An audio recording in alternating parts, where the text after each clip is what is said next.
local people. Fakir school built by China solves the schooling problem for the local children, saving 500 children from going to school 10 kilometers away from home. China has also donated a total of 7,000 sets of solar panel to the common people in Gwadar, which help them to resolve the problem of efficient electricity. Energy projects, which enjoyed largest investment, have laid solid foundation for economic development and brought tangible benefits to the society. Back in 2013, Pakistan encountered with severe energy crisis.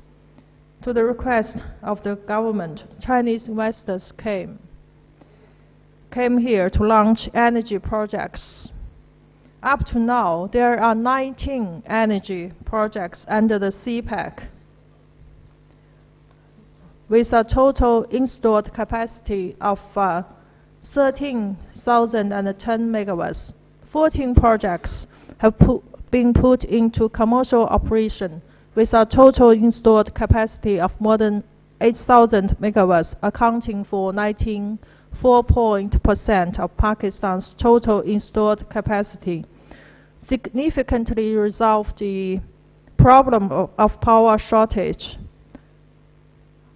Among them, I think that Sahiwal coal power plant was completed in only 22 or 23 months' time, which set a new record of fastest thermal power complex construction in Pakistan. Infrastructure cooperation under CPEC has achieved great accomplishments. The Karakoram Highway Phase 2 upgrading project have already facilitated commuters by shortening traveling time from 8 hours to 2 hours. The Lahore Orange Line is the first metro train in Pakistan, carrying about 120,000 people daily. The Peshawar-Karachi motorway is running well and greatly improved the connection and the communication of the country. Industrial cooperation under CPEC is pivotal for the second phase of high-quality development.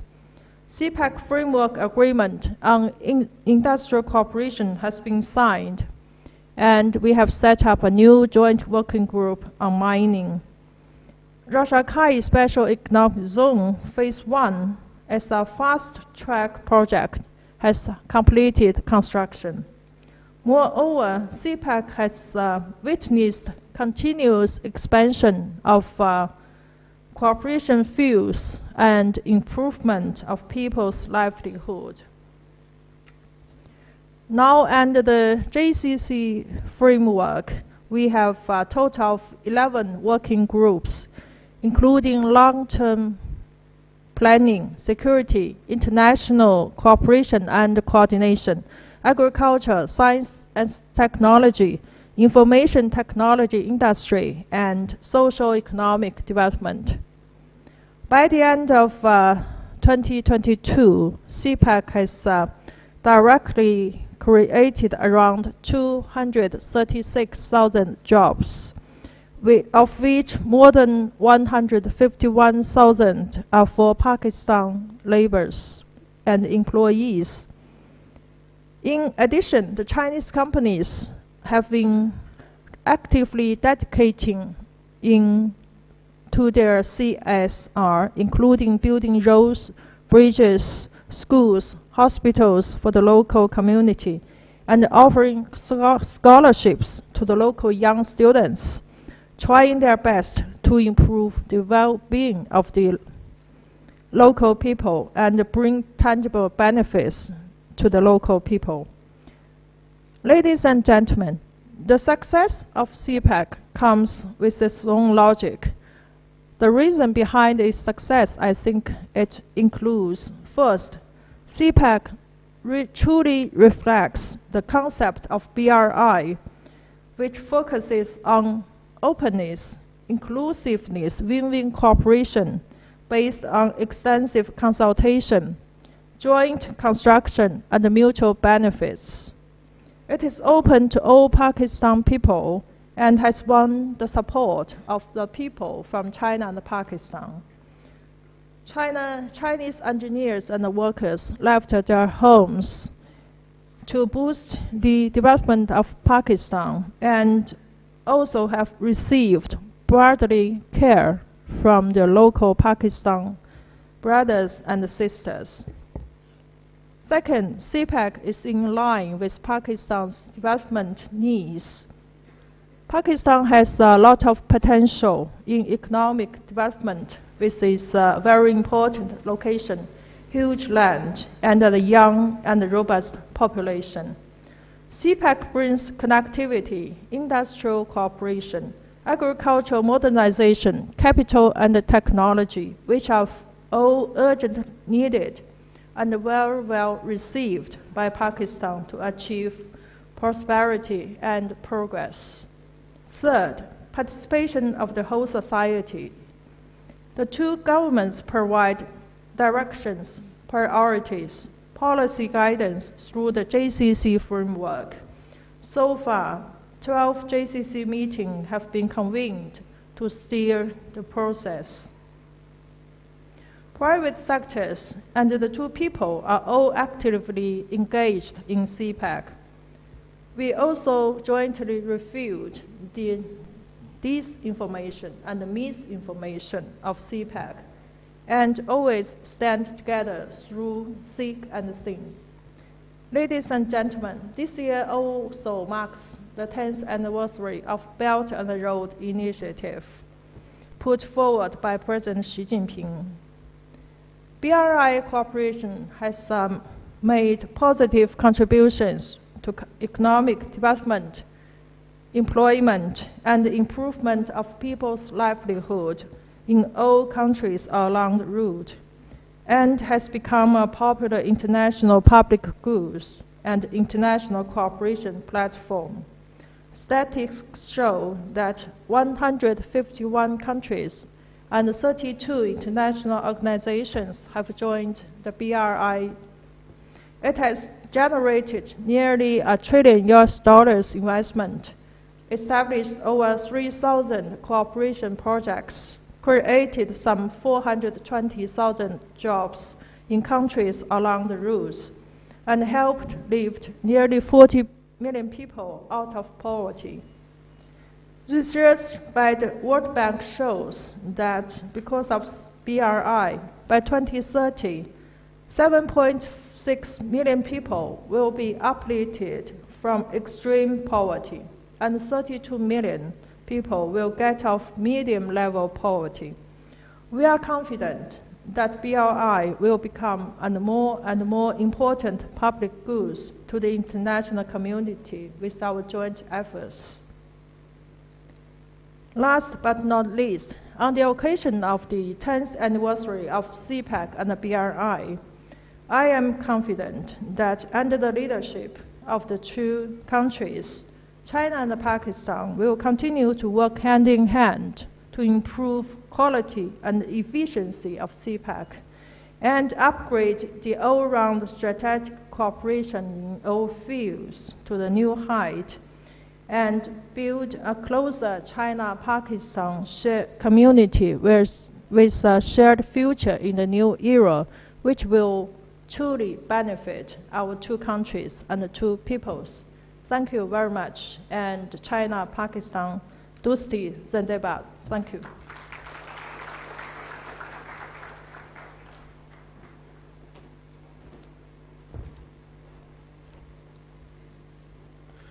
Thank you, Her Excellency, Ms. Pang Shui, for your keynote address at this very special occasion.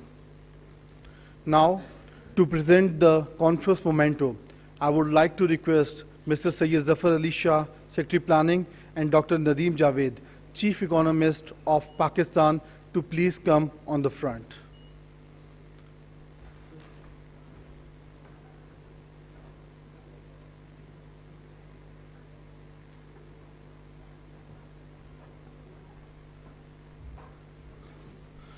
Now I request our guest of honor, Dr. Mukhtar Ahmed, to receive the souvenir, please.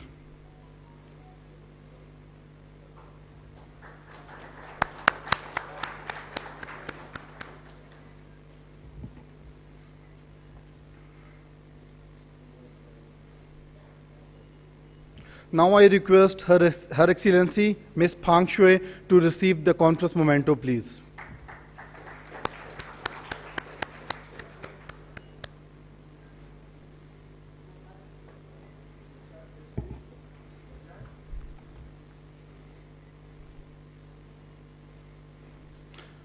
Before we start the next session, that is panel discussion on energy security of Pakistan, transition to clean and green energy, let's proceed for a coffee break.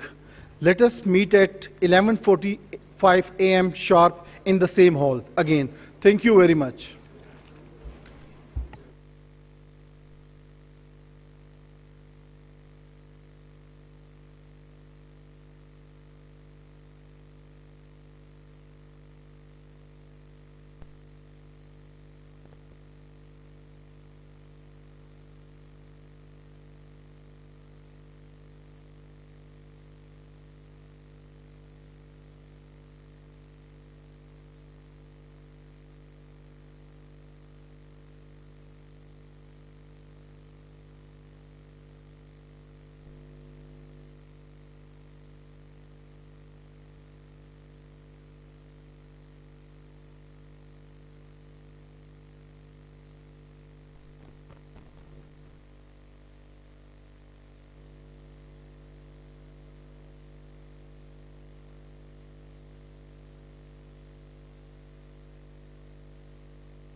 बस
hello, mic check, hello, hello, sound, hello,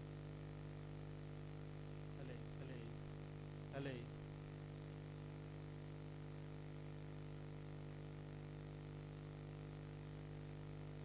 hello, hello, hello, sound check, hello, mic check, hello,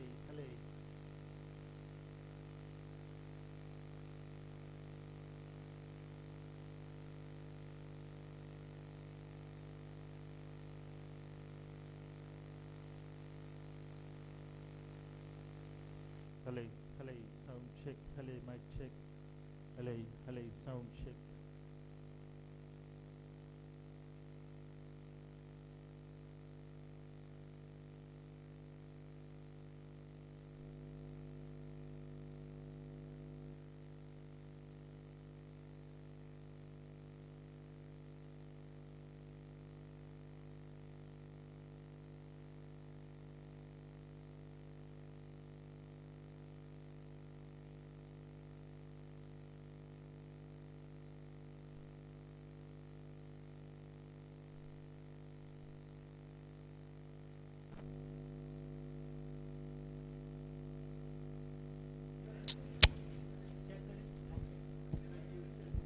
green ये वाली check करना Check, sound, check, hello, किनका उनका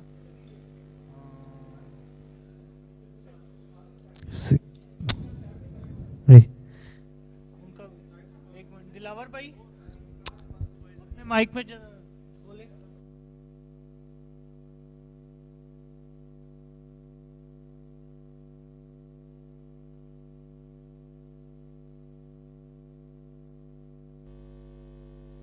hello, hello, hello, sound check, hello, mic check, hello, hello, one.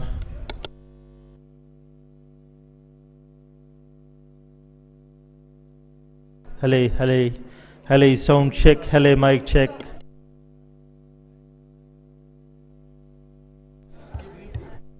Hello, hello, sound check, hello, mic check, 1, 2.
hello, 1, 2, hello, hello, 1, 2, Hello, 1, 2. Hello, mic check. Hello, Fahad. 1, 2. Hello. hello, Fahad, Hello, hello, mic check. Hello, 1, 2. Fahad, Fahad, 1 2. 1 2. 1 2. 1 2. Hello, 1 2.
For decades, China and Pakistan have been known as Iron Brothers, sharing a history of trust, cooperation, and mutual support. 10 years ago, a visionary project was conceived, the China-Pakistan Economic Corridor, or CPEC. CPEC has breathed new life into Pakistan's economy, creating more than 192,000 direct jobs, generating $17.55 billion in revenue, and adding 8,000 megawatts of electricity. Beyond its borders, CPEC has laid the foundation for a connected region, fostering cooperation, understanding, and prosperity. With renewed determination, the CPEC grew stronger, attracting a total of $25.4 billion in direct Chinese investments and transforming Pakistan's infrastructure. As we celebrate 10 years of the China-Pakistan Economic Corridor, let's reflect on the incredible achievements. 510 kilometers of highways, 932 kilometer roads, 8,000 megawatts of electricity, 886 kilometers of national core transmission network, along with 820 kilometer optic fiber cable and the first mass transit of Pakistan.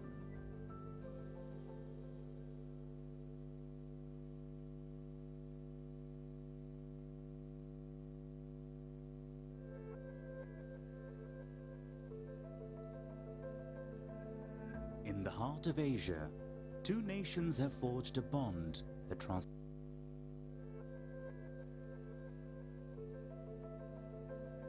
पाक चीन इक्तिसादी राहदारी, पाक चीन दोस्ती का मजहर, खित्ते की तामीर और तरक्की और इक्तिसादी नमो और खुशहाली का मंसूबा।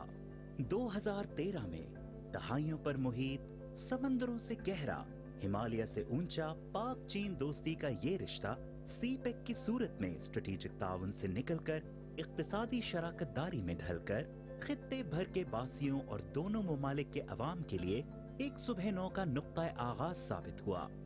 इक्तिसादी राहदारी के शुरू होते ही दहशतगर्दी की आमाजगाह समझा जाने वाला पाकिस्तान आलमी सतह पर सरमायाकारी के लिए महफूज तरीन मंजिल तस्वुर किया जाने लगा। मुल्क की क़यादत की बसीरत और चीन की इब्तदाई तौर पर तकरीबन 46 अरब डॉलर की सरमायाकारी की बदौलत मुल्क में अमन और भाईचारे की फिजा कायम हुई। तमाम सियासी क़यादत ने और यकजहती का मुजाहिरा किया। 2013 से 2018 के दरमियान तवानाई, इंफ्रास्ट्रक्चर, गवादर बंदरगाह को जदीद तर्ज पर आलमी बंदरगाहों के मसावी तरक्की, गवादर में पानी, बिजली, तालीम, पेशा वराना तरबियत और इक्तिसादी जोन समेत मुतादिद सूबों की तकमील के साथ साथ नए मंसूबों पर बातचीत का अमन और चीन के साथ कई नए मंसूबों का आगाज किया गया। देखते ही देखते पाकिस्तान आलमी सरमायाकारों की तवज्जो का मरकज बनने लगा, मगर बदकिस्मती से सियासी अदम इस्तेहकाम के बाइस ये सुस्त रवि का शिकार होने लगा। सीपेक के इब्तिदाई 3 साल के दौरान साथ ही साथ पाकिस्तान की मईशत में नई रूह पैदा हुई, मुल्क की मईशत इस्तेहकाम की जानिब गामजन हुई। इस मंसूबे के नतीजे में तकरीबन 2 लाख मुलाजमतों के मौके पैदा हुए। सीपेक मंसूबों से 17.55 अरब डॉलर की आमदनी, 8,000 मेगावाट बिजली का इजाफा हुआ। मुल्क के बंद कारखाने फिर से चलने लगे, दम तोड़ती सनत का पहिया फिर से घूमने लगा, रोजगार के मौके पैदा हुए और पैदावारी सलाहियत बढ़ने लगी, जिससे खुशहाली के नए दौर का आगाज हुआ। गो के मंसूबा सुस्त रवि का शिकार हुआ और कई मंसूबे अपनी मुकर्ररा मुद्दत के दौरान पाया तकमील को न पहुंच सके। ताहम उसके बावजूद भी सीपेक ने जुग्राफियाई सरहदों से निकलकर खित्ते भर में ताउन, इश्तराक अमल, अफहाम तफहीम और खुशहाली में तेजी लाकर राबितों की नई बुनियाद फराहम की है। चीन की जानिब से 25.4 अरब डॉलर की बराह रास्त सरमायाकारी के नतीजे में पाकिस्तान में जदीद इंफ्रास्ट्रक्चर का कयाम किसी भी संगे मील से कम नहीं। इन्हीं कामयाबियों के तसलसल को बरकरार रखने के लिए आज मुल्क की क़यादत भरपूर अज़्म, दुरुस्त तरजीहात के तयन और ठोस मंसूबा बंदी के साथ कमर बस्ता हो चुकी है। गुज़िश्ता साल ज़माम इक़्तिदार संभालते ही वज़ीर आज़म पाकिस्तान जनाब मोहम्मद शहबाज शरीफ के ज़ेर क़यादत मौजूदा हुकूमत एक बार फिर इस मंसूबे का वहीं से आगाज़ कर चुकी है जहां से ये सिलसिला टूटा था। गुज़िश्ता साल सितंबर में होने वाली 11वीं JCC इस हवाले से संग मील साबित हुई और यूं एक बार फिर इक़्तिसादी ताउन का ये मंसूबा अपनी मंजिल की जानिब रवां हो चुका। पाक चीन इक़्तिसादी राहदारी की 10 साला तक़रीबात के आगाज़ पर इन अजीम शान कामयाबियों का जिक्र बेजा न होगा जो CPEC की बदौलत मुमकिन हुई।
Ladies and gentlemen, may I have your attention, please?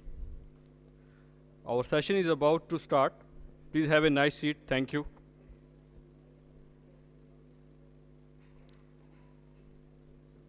Ladies and gentlemen, distinguished guests, esteemed delegates, it's my privilege to welcome you all to this first panel session on energy security of Pakistan, transition to clean and green energy. I am Yasir Arfat, Sector Specialist in Field of Energy at CPEC Secretariat, Ministry of Planning, Development and Special Initiatives. Ladies and gentlemen, I would like to brief you about the selection of this theme, which is energy security of Pakistan, transition to clean and green energy. Pakistan's primary energy consumption is approximately 85 million TOEs, and out of which a significant portion was consumed in generation of electricity. As per latest economic survey, 41,000 megawatt installed capacity of Pakistan, which is a mix of thermal, account for 59%, hydropower accounts for 25%, nuclear 8.6%, and renewables 6.8%. This necessitates to be shifted more on renewables gradually. Ladies and gentlemen, in 2013, Pakistan was at the edge of economic emergency. There was 14 to 16 hours load shedding in metropolitan cities of Pakistan. All local industries were crowding out. No foreign investors were willing to invest in Pakistan because of a severe energy crisis. Considering this situation, both governments, China and Pakistan, decided and struggled to remove this bottleneck through adding 12,000 megawatt of electricity in national grid of Pakistan. And out of this 12,000 megawatt, 8,000 megawatt have been directly added by CPEC projects. Ladies and gentlemen, having this capacity means that our bare minimum loads have been achieved. And now in phase 2 of CPEC, more diversification in terms of fuel mix is required. This is in context, this panel session is being arranged to get insights. Ladies and gentlemen, before we begin our discussion, let me introduce and welcome at stage the esteemed panelists for an insightful and thought-provoking discussion. At the outset, I would like to invite our chair and moderator, Dr. Muhammad Nadeem Javed, the Chief Economist, Government of Pakistan. Dr. Javed's in-depth knowledge in economics and international affairs will guide the panel discussions towards comprehensive and enlightening perspective. Sir, please join us at stage. Welcome, sir. Now let me introduce our esteemed panelists, each a prominent figure in their respective fields, and luckily all are experts in energy sector. Now I would like to invite Mr. Khalid Mansoor, ex-SAPM CPEC and ex-CEO of Hubco Group. Brings immense expertise in exploring new technologies and technology transfer in energy sector of Pakistan in multiple projects under CPEC amounting $5 billion. Sir, please join us at stage.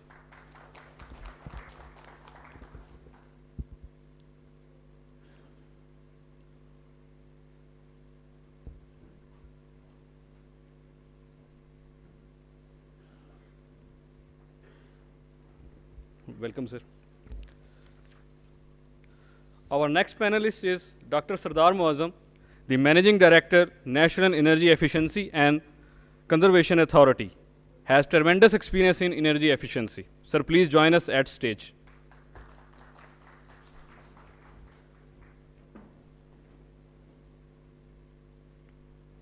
Welcome, sir.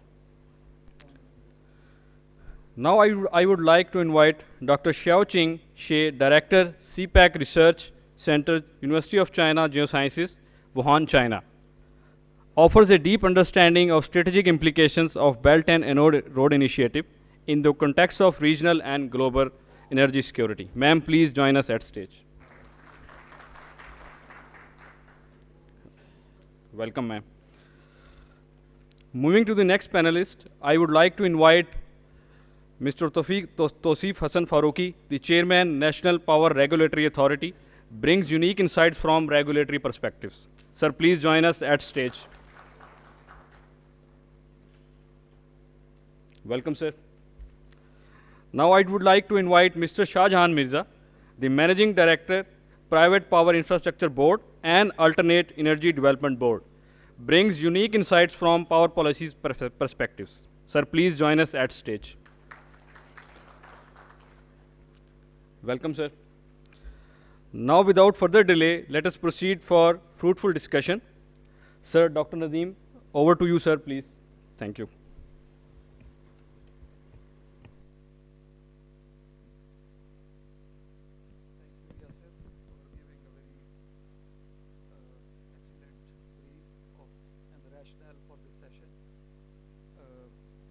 Needless to say that how renewable energy and kind of a pressure to reduce the carbon footprint is driving this transition across the globe, and the countries like us cannot remain aloof of this transition, which is very much needed, and keeping in view our energy needs and then their import bill, it becomes even more important to make this transition to renewables so that we can reduce our reliance on the imported fuels and also have some breathing space when it comes to managing our current account deficit in the country.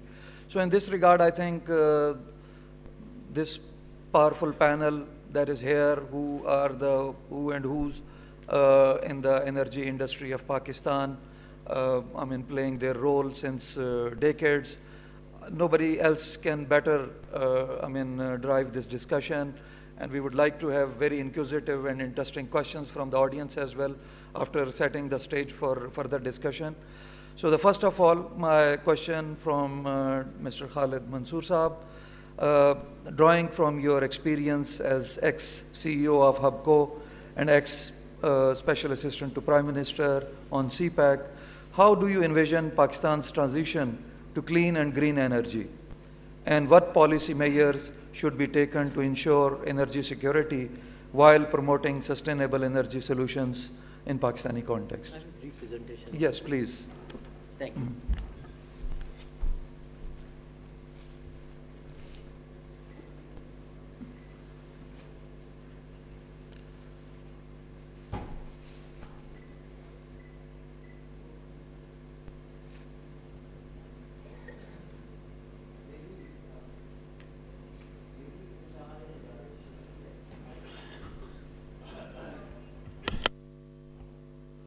मेरी इंतहाई निगारिश यही है, तेरे नाम से इब्तदा कर रहा हूँ.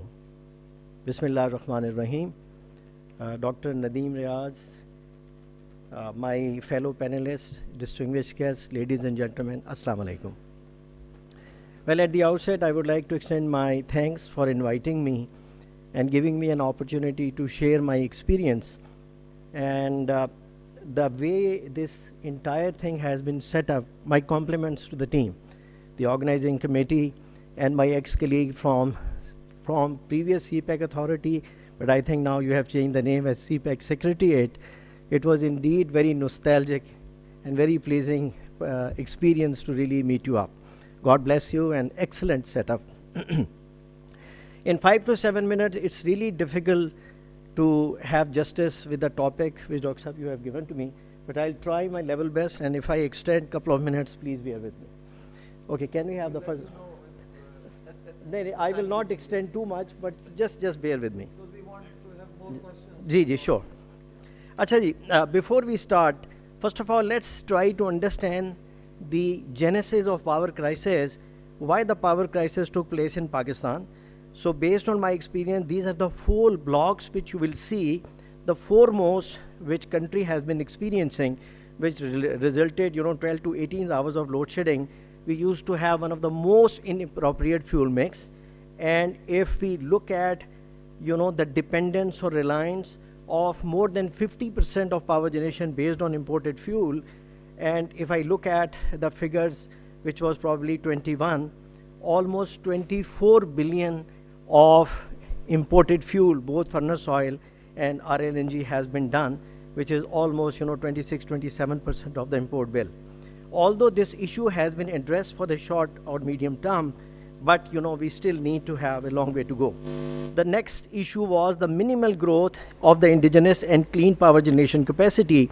If I look at the decade of 2004 to 2013, barely 4,000 megawatt was really added to the system. And that's the reason we had 12 to 18 hours of load shedding. But subsequently, starting from 2013 and onward, you see significant amount of power capacity has been added. I will not dwell more. You have heard 13,000 megawatt.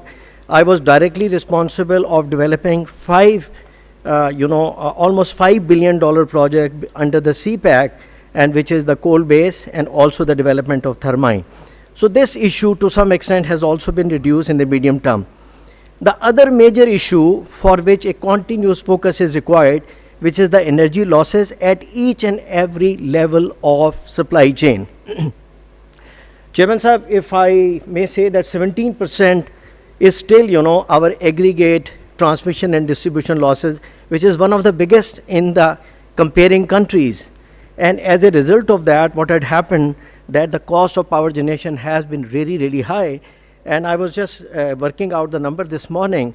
Our tariff, and which is the tariff at which the DISCO buys the power, it is close to 14 cents to a kilowatt hour. Because as you know that the consumer tariff is over 40 rupees, and it has resulted in really increasing incompetitiveness of our export product in the international market. So we really need to focus on that one. And last but not the least is very inadequate recoveries.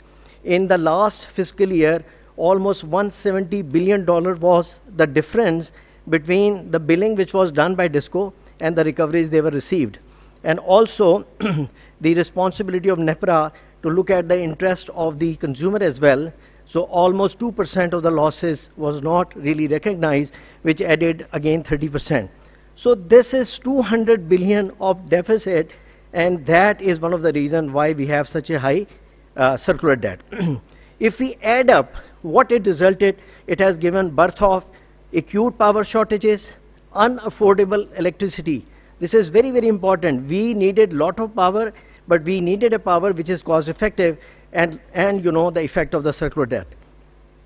Now I will move a bit fast because the overall context has been given.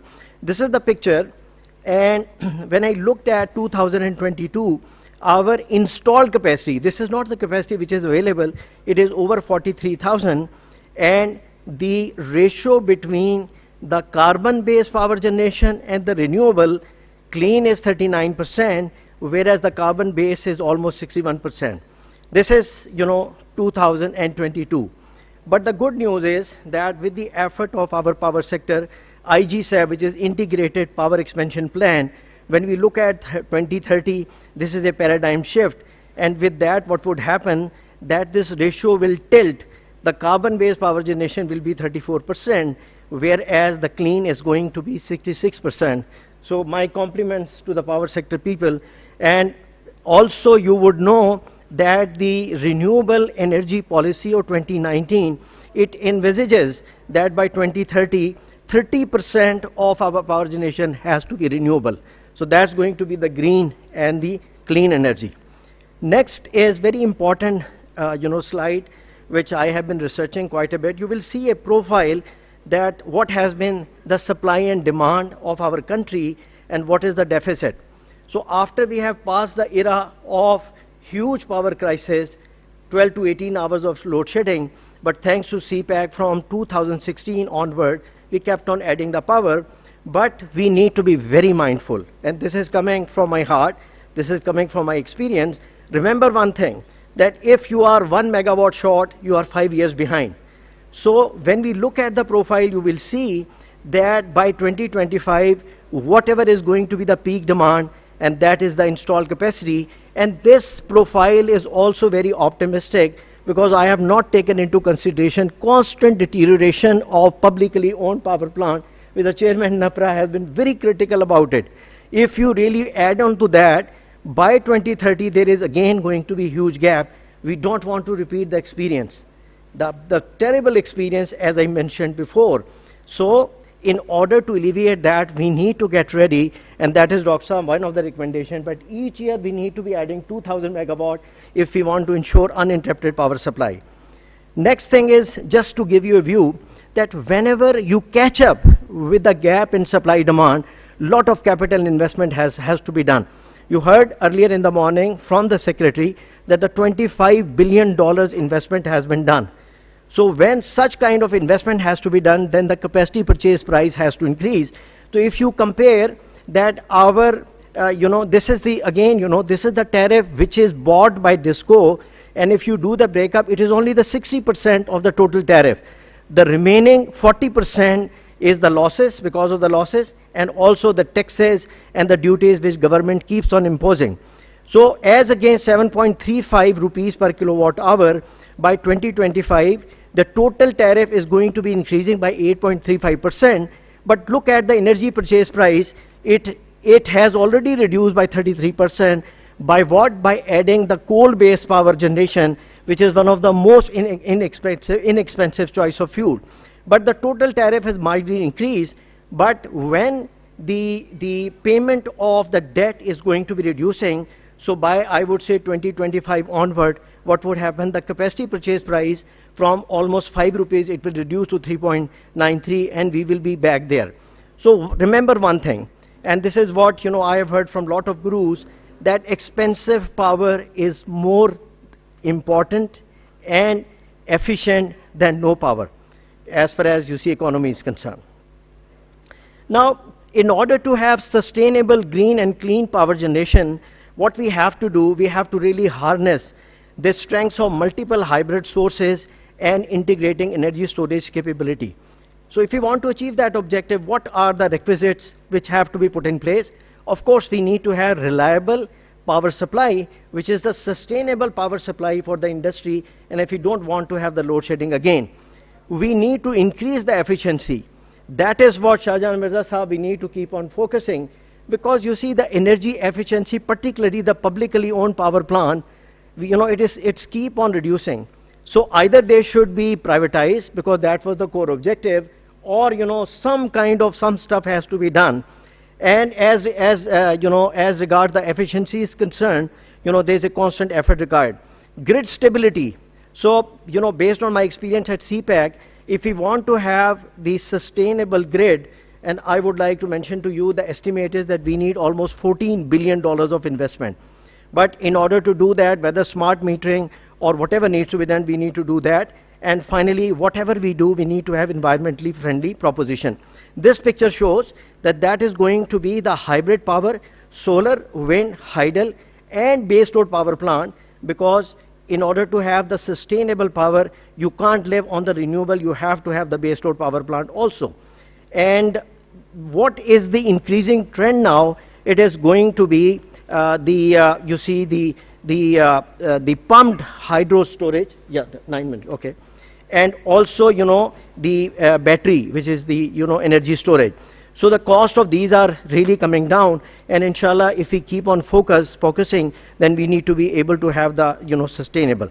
Now, just 10 seconds, that what is the most important in order to achieve this objective, and this is the CTBCM. Chairman has put tremendous amount of effort, but it still needs to be implemented. Sir, leave a legacy before you leave. Please get it implemented, and from a single buyer, we are going to be having multiple buyers, and that is going to be really harnessing the opportunity, especially the private sector, because more and more renewable projects could be added. And the next slide are the advantages, since time is short, but starting from the price discovery to flexibility to risk mitigation, market efficiency, clean energy, so on and so forth, all those objectives could be achieved. Now I come to my recommendation. So what, Dr. Saab, what I would like to propose, that we need to formulate an integrated energy policy. This is what I have been researching for the last years. We need to have a policy which is a national energy security, which will minimize the burden on balance of payment. That's what you just mentioned. We need to have integrated planning and coordination amongst the various government interfaces. I will not dwell more, but my colleagues would mention that how challenging it is to really have the coordination amongst various entities of power sector. And whatever we do, it should have a long-term environmental stability, sustainability. And one of my strongest recommendation is the expeditious approval of regulation for CTBCM and wheeling. Sir, please do something, Shahjahan Mirza, yourself, and Chairman Saab, because unless we don't have that, we can't really have a sustainable power, energy efficiency, conservation, self-explanatory, competitive tariff for industry, because the growth has to be done, and the power grid's reliability. So these are the foundation of energy security. Just one more minute. Now, in order to have the energy security, there are 4 blocks which I have recommended. Who could emphasize or overemphasize the potential of Thar? 7th largest reserve of coal, 175 billion tons of coal, and it can generate almost 100,000 megawatt for 200 years. But that is already demonstrated, and I have been part of that development of mine and execution. But what thing which needs to be done, and this is my advice to the CPEC Secretariat and Dr. Saab, that next stage is the lignite gasification. It will open a new era of really lowering the dependence of imported fuel. I have seen in China, in Inner Mongolia, that you can gasify that coal and you can have the petroleum product, including diesel. We need to exploit the solar and wind potential. Look at the potential, 132 gigawatt of wind potential. This is the second last slide, sir. In 2 minutes, I will be finishing. And 2.9 million tons of solar panels. I would request to follow the... Okay, fair enough. So, then another aspect is that we will talk about, and sure, the gasification of lignite doesn't fall, in clean and green fair enough, technologies. Fair enough, fair enough. This is a kind of a digression. Done, Dr. Saab. I'm just come to my last slide, which is conclusion. We need to now increase the storage-based hydro projects, and we also need to exploit the tight shale gas and shale oil. So this is the last slide, what I would like to conclude and recommend, that we need to focus on making energy costs competitive in order to enhance the competitiveness of value-added export and import substitution, because that is what, needed for the country. We need to privatize publicly owned inefficient power plant and DISCO after making them financially viable. And we need to modify State Bank of Pakistan regulation for availability of capital and forex for additional capacity to avoid future supply-demand gap. And third last is, again, I said, I will conclude by saying that we need to expeditiously implementation of CTBCM and power wheeling. We need to provide incentive to the users, especially the captive power plant, so that the demand growth could be increased and we can reduce the continuous burden of circular debt. And last but not the least, you see, we need to constitute a special task force involving the private sector, and together they should develop the implementation, target-driven, objectives of these recommendations. I thank you very much. Thank you so much. Thank you, Khalid sir, for a very presentation. So the next question to Mr. Zhang Yongzi is as the director of the CPEC Research Center at China University of Geosciences, Wuhan, China. Would you like to highlight that what role can China play in supporting Pakistan's transition to clean and green energy, and how can both countries collaborate effectively to address energy challenges and promote renewable energy projects in Pakistan? Yes, please.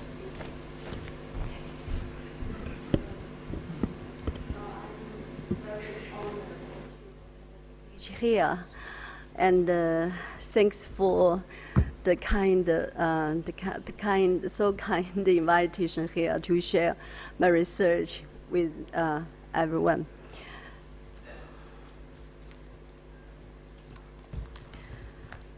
Since the construction of CPEC, many scholars have conducted studies on its impact, among which a larger number of studies have shown that Pakistan will benefit from the construction of CPEC in several ways, especially in the field of poverty alleviation, where China-Pakistan cooperation will bring more benefits and advantages to Pakistani people.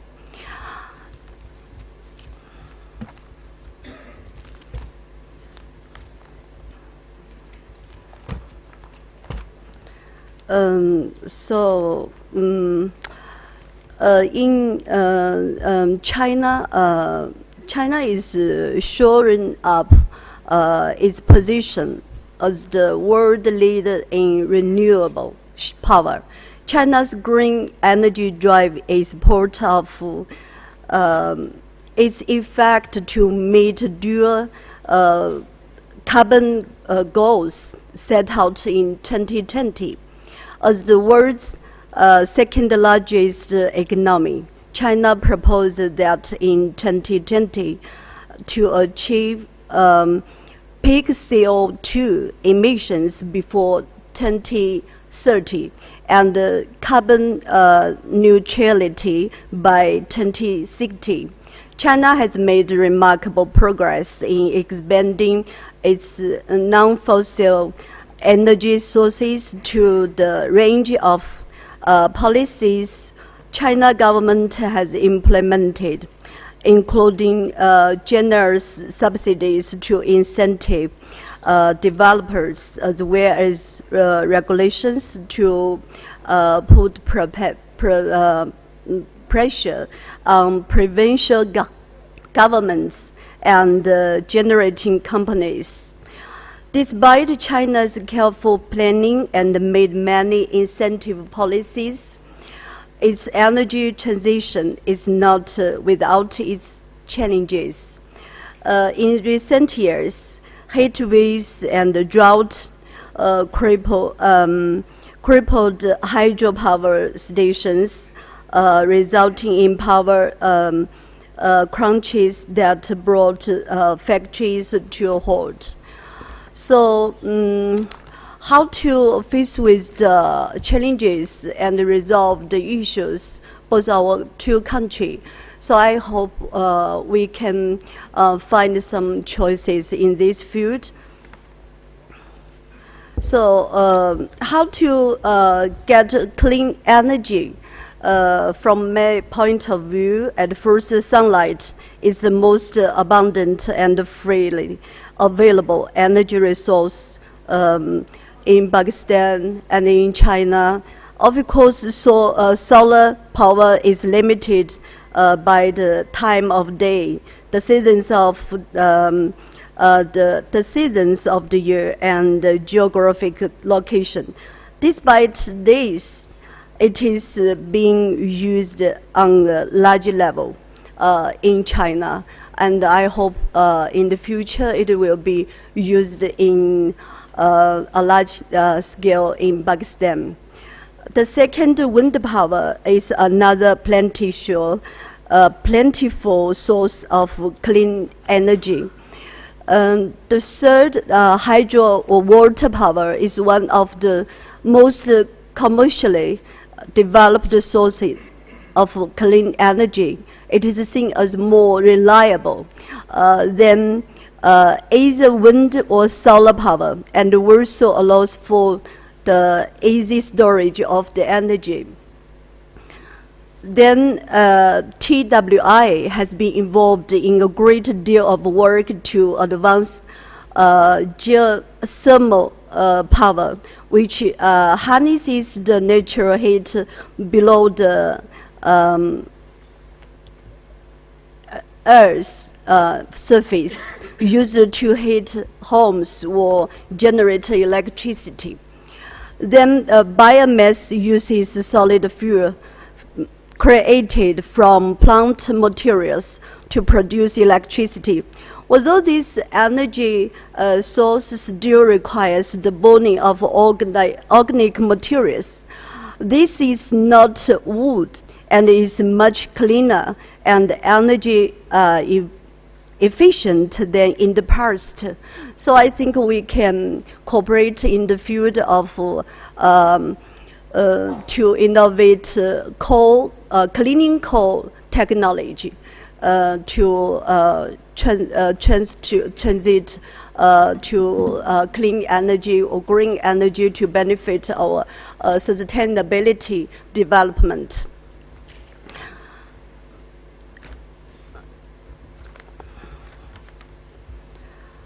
So in the finance year 28 to 2019, Pakistan's total power generation continued to grow steadily, while the domestic power shortage continues to be elevated. The power generation energy mix has also been significantly optimized.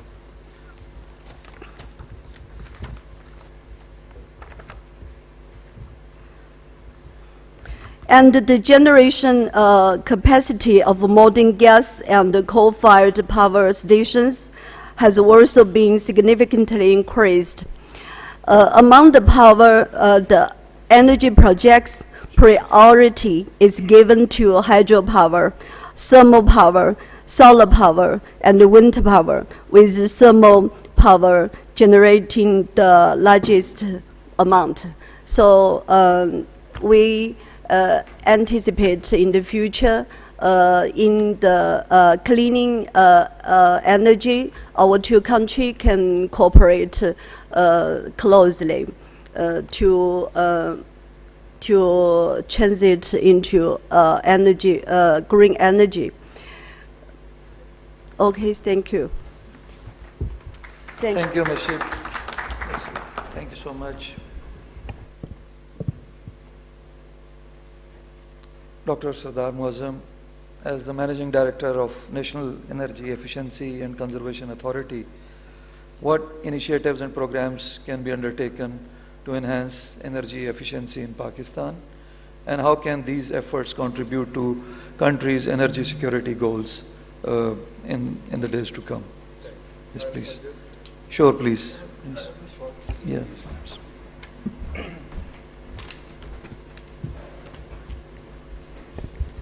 Bismillahirrahmanirrahim. Thank you, Dr. Nadeem, and the esteemed panelists, and ladies and gentlemen. I think I'm very grateful for this panel, and especially Dr. Nadeem for understanding the importance, and especially the slot where I am, because Dr. Shahjahan Mirza Saab and Tosif Saab after me, so I think I have a very good opportunity to explain to this forum and especially highlight some of the important aspects. We always say this very simple thing, that producing 1 unit of electricity is always expensive than saving 1 unit of energy. So I think the way we see the current area and the sector, demand side management, how we can effectively do the energy efficiency and conservation is something that is very important with us. And I think this is where we see that the potential for energy efficiency and conservation is in the country is very high. I'll just quote a very simple thing, that in the winter we have a base load of 10 to 12,000 megawatts. And when it goes to the summer, we touches somewhere around 32,000 megawatts, where this energy goes, where this electricity goes. And it's very simple. All what we are putting, our energy sources, or diverting it to the cooling of our buildings, the fans and the air conditioners. So I think earlier we had NERCON, and now with the National Energy Efficiency and Conservation Authority, the goal is towards moving towards that area, like how we can effectively, doing the peak demand management or the peak shaving, that is possible along with these other agencies or organizations. And definitely the base load will increase, and that's where we want to move forward. So I'll just highlight some of the previous work that has been done in last 3 to 4 years, because I took the charge of National Energy Efficiency and Conservation Authority in November 2019. And then I'll explain that we have already been successful in developing the National Energy Efficiency and Conservation Policy 2023, and we also have an action plan which is about to be approved, because currently we have the initial approval. And I just want to highlight and answer Dr. Nadeem's question, that what initiatives and programs can be undertaken. So this is just a very simple review by the World Bank about the whole globally analysis of the countries in terms of their energy access, in terms of the renewable energy, in terms of their cook stoves, and energy efficiency and conservation. I think one of the important aspect that in 2019, when we started, we were standing somewhere with the cumulative score of 28 points, with a number of these indicators which are available on this SMAP RISE reports. And as of 2021, the score has increased to 36. So there has been a considerable work, and as of 2023, the score will be doubled, as we can see it, because of the higher agenda, the priority given to energy efficiency in the country, especially with the current government. So National Energy Efficiency and Conservation Policy is, as NECA has been given this mandate, is to create a culture of conservation and efficient use of energy resources in Pakistan. And I think one of the important aspects to highlight that with the total primary energy supply of 19 or 87 million tons of oil equivalent, our target is to save 9 million tons of oil equivalent. And I think that targets, we need time by 2030, and that aligns with the net zero and the other targets which we will be, maybe in the future, we will be putting in place along with that. Another, the CO2 emissions reductions, and I think this is a very interesting number, that 6.4 billion US dollars, once all these measures are put in place, that can be the saving from the demand side possible. And I'll show you in some of the next slide that exactly what are the areas as been asked, the programs to be undertaken for energy efficiency and conservation in Pakistan. So some of the sectoral approaches, I think these are the 5 sectors where we see that there is a huge potential for energy efficiency and conservation, and the whole transition towards green and clean energy in the country. Energy sector and transport, if we see collectively, is more than 75% savings in this sector is possible. And then we have a major share of the building sector, the industrial sector, and the agriculture sector. I think the current the context which has just been set, the higher tariffs. So the question is, what is the solution? It's a very important thing. Higher the prices are, more the incentive for energy efficiency and conservation in this society.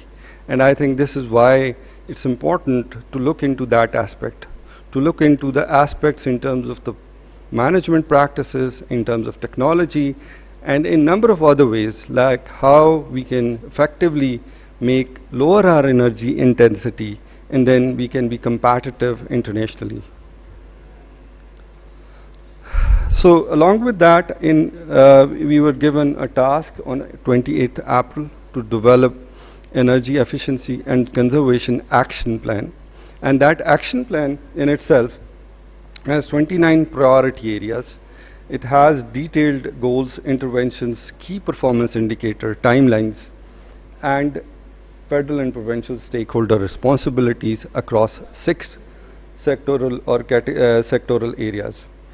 So I'll just highlight that even when we're looking into it, we developed or designed this aspect, that how detailed it should be, that we should have a details of the task, who is responsible, and how we are going to achieve it. This document is already available on NECA's website, but it's just to highlight some of the key features and then to share the details of some of these aspects which we are going to take.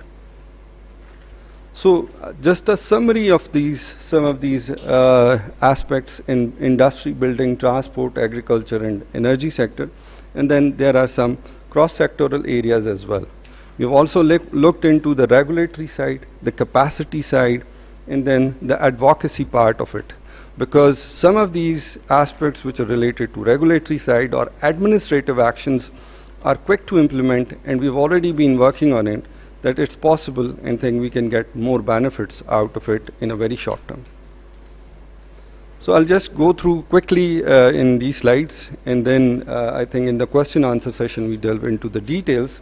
In the industrial sector, these are some of these interventions or the programs that we are considering, that even the minimum energy performance standards for industrial motors, the tune-ups for gas and coal-based industrial boilers, the tune-up of gas-based industrial furnaces, and these tune-up plus FO-based captive gensets.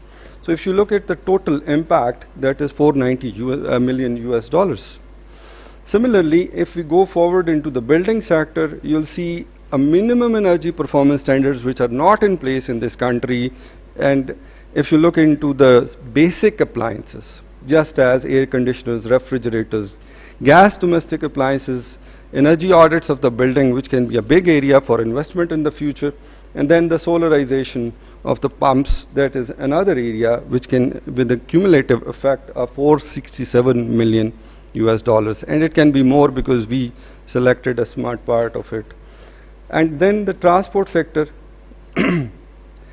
again, I think we see a huge, great potential of 1.6 billion US dollars, where you can see the vehicle tune-up centers, fuel economy standards in Pakistan, they're totally missing in the transport sector. The tractor tune-up centers where the agriculture sector is relying heavily on that, and then shifting of EVs and charging infrastructure. These are some of the demand-side transport sector interventions which has been highlighted. Similarly, in the agriculture sector, we have highlighted aspects of multi-purpose tractor use for rice cultivation, diesel tubals, tune-up programs, and these different interventions has already been identified, which can be saving of 545 million US dollars. Energy sector, again, I think we have been working on the industry, with the transport, with other areas, and especially with the captive power plants, we can see a huge potential. And I think Tosif Saab can also highlight this point, that when we were working on some of these areas, we see, I mean, this is one of the very calculated things, but more savings are possible.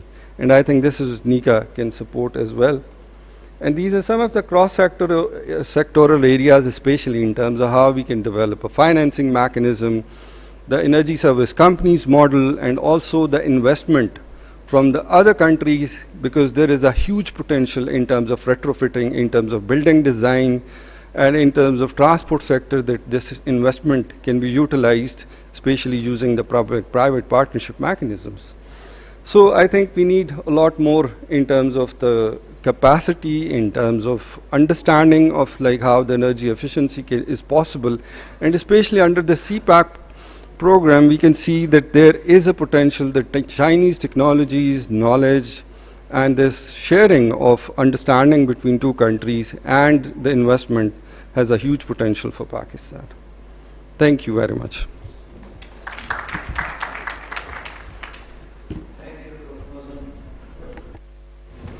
Highlighting the efforts of the government in this regard. So we'll have subsequent questions, definitely, from the audience as well. So now, moving to the next esteemed panelist, Mr. Shahjahan Mirza Sahab.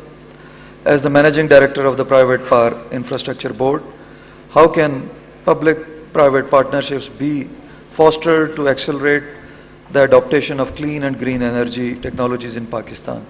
And what are the potential obstacles and opportunities in this transition? Bismillah ar-Rahman ar-Rahim. Distinguished panelists and audience, and Dr. Nadeem. It is honor, and I'm grateful for inviting me here in this panel discussion. First of all, I am extremely grateful to Almighty Allah that fortunately I have been associated with the CPEC Energy Framework Agreement and CPEC Energy projects since 2013 and 14 when the initial discussion on this agreement was going on.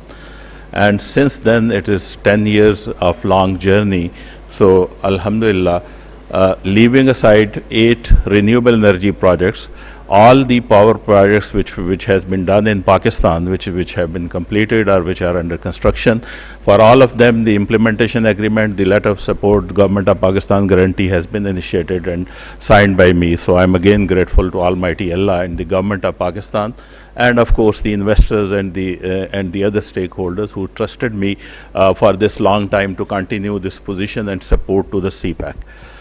With this, just a brief two-liner on the CPEC. what we have done so far in the CPEC energy projects.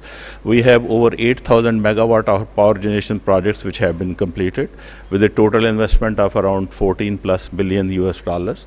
We have completed Pakistan's first HVDC and first private sector transmission line in Pakistan, which is from Matiari to Lahore, around 900 kilometers, with an investment of 1.6 billion US dollar.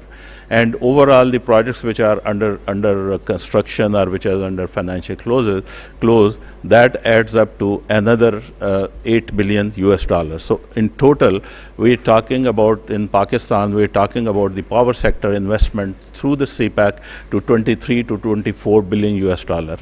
And I always give this credit to the Chinese government and to the Chinese investors and the Chinese lenders who have been able to put up this gigantic amount of investment in Pakistan in this short span of time.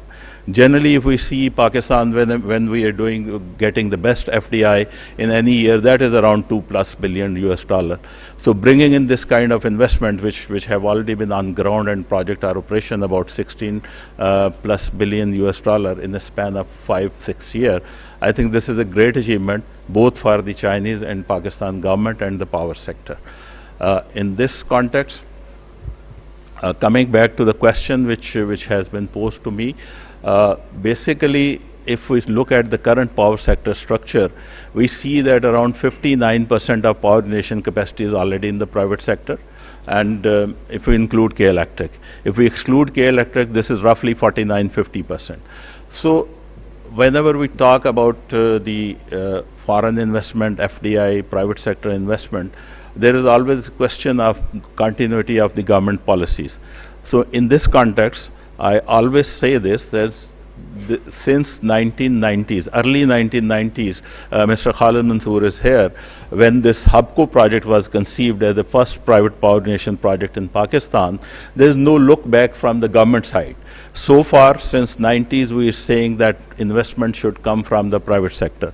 Even today, whatever we are planning, that is bulk of it is from the private sector. Only we are looking at the hydro storage project from the WABDA side. So this is the consistency of the thought process and the continuity of the policies, where government is determined that maximum investment should come from the private sector, and government should put its more and more resources toward the social welfare and other areas where private sector investment is not very feasible.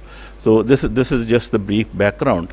And when we look at what we are going to do in terms of renewable energy, just one more thing on the CPEC. I think this is a bouquet of diversified fuel resources.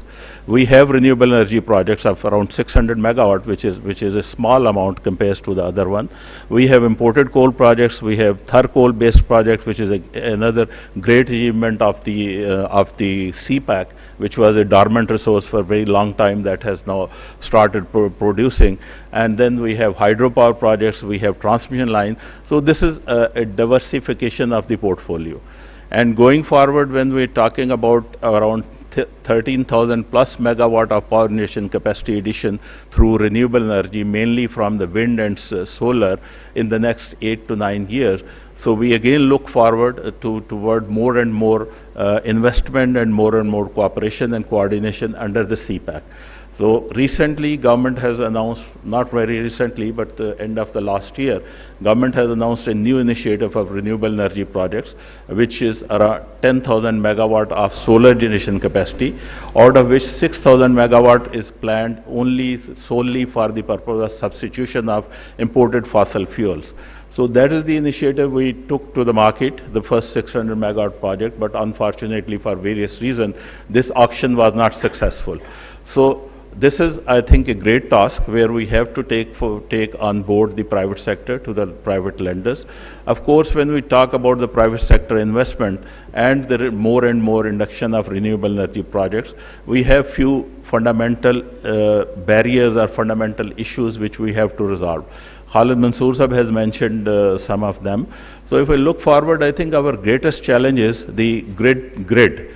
We need to make more and more investment on the grid to make it more robust and able to absorb more and more renewable capacity. What we have seen in the last few years, and the worst one was this January countrywide blackout, so we need to avoid that. And the reason for this blackout was the mismanagement of the wind resource, which is a very intermittent resource. So what we are looking for, if in this 13,000 megawatt of renewable energy project investment, so we're looking at least 8 billion plus US dollar investment.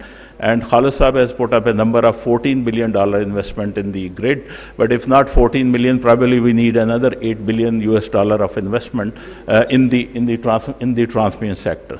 So what we are planning now, after experiencing this January event and analyzing the grid of Pakistan, we are planning, Khalid Saab again mentioned, we are planning a 5,000 to 10,000 megawatt hour of battery storage somewhere in the south side to cater for the intermittency of the renewable energy and the wind power projects.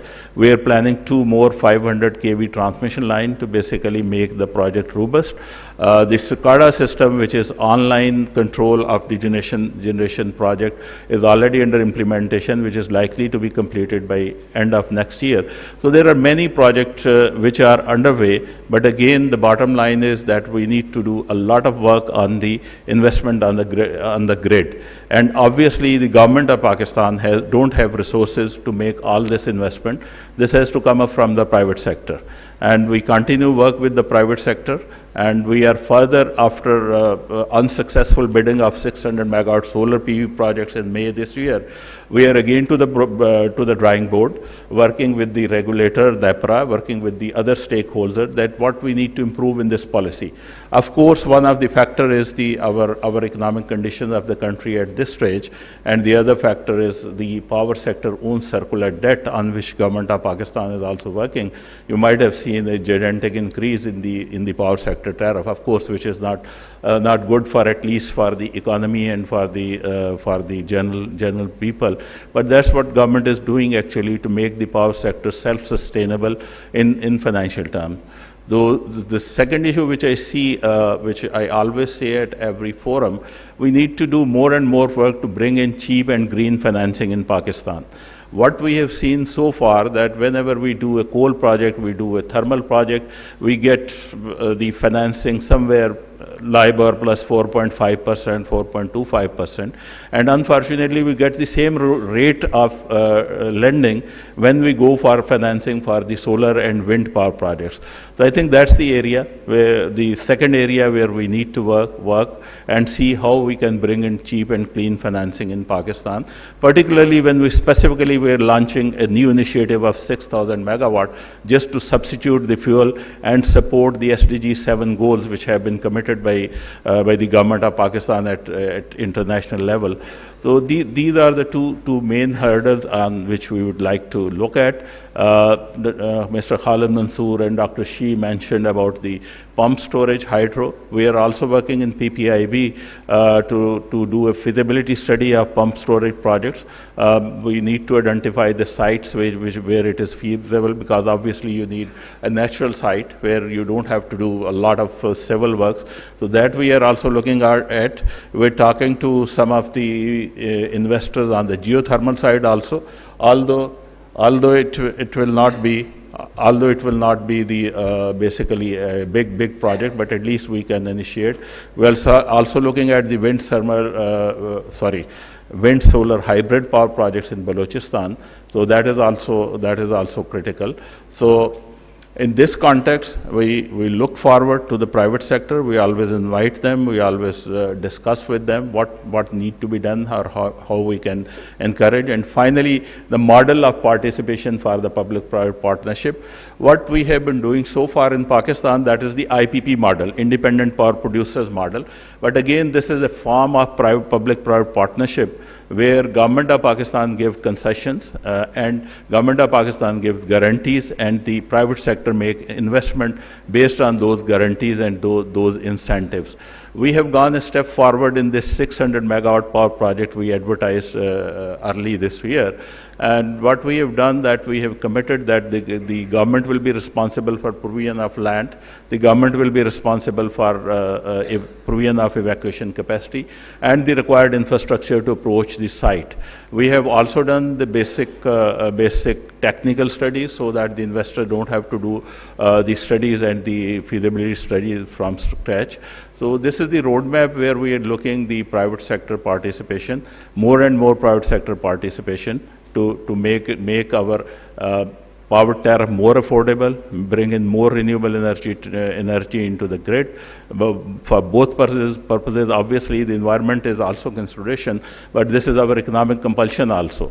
Due to more and more reliance on the imported fuels and shortage of foreign currency in the country, so this is the economic compulsion also which is driving towards this. So with this, I stop here. We can cover any remaining issues in the question answer session. Thank you very much.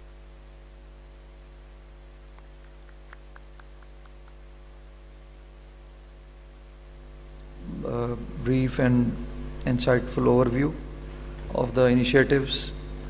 So now towards the end, our last but the most important actor of the energy sector, Mr. Tausif Hassan Farooqi, as the chairman of the National Electric Power Regulatory Authority.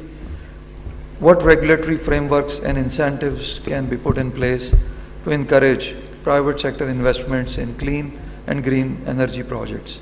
And how can these initiatives bolster Pakistan's energy security and sustainability concomitantly? Over to you. Bismillah ar-Rahman ar-Rahim. First of all, thank you very much for having me. The organizers, Yasser, you are doing a fantastic job. Keep bugging us all the time. And it is really not easy to find time from our very busy schedule, but we can't say no to such important events. And all the wonderful people sitting in the hall, my salam to all of you. Generally, I'd like to have a discussion or talk with my countrymen and women in my own language, but I can see some foreigners sitting here, so let me continue in English. It is really an injustice that you invite such powerhouses with 30 plus years experience and give them 3 or 5 minutes to speak. I mean, Khalid Mansoor is such a walking powerhouse. He can talk for hours and hours and hours, and he will not bore you, because this comes from the sheer experience that you gain during all this period when you deliver.